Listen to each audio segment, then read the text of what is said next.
স্বপ্নে ভাবিনি আমি এদুর পাতা কুড়াবার আসমো। ভাগ্য আমাকে এদুর নিয়ে আসলো। এতই কষ্টর পর আসলাম, জ্বালানি নাই, কি করবো?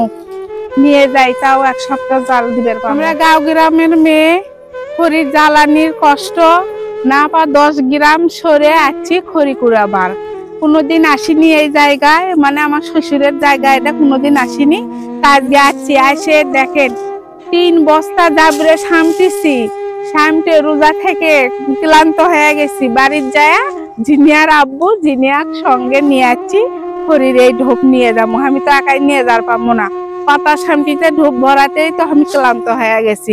নিয়ে গেলে তো হাম্পাকার নেওয়া যাবে না পায়ে আসছি। এখন মেয়ে যে বান্ডি অনেকদিন পর আসছি এই জাবরে সামটিবের, তাইতে আমার আত্মস্বজন আছে। খালি করছে হাইরে জিনিয়ার আম্মুকে দূর আসছে, কেমনে কেমনে আসছে দেখি না তো তোমাক।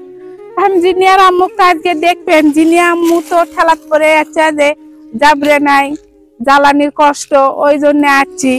3টে বস্তা ঠেসে ঘুরতে ভরাচ্ছি ইচ্ছে মতন।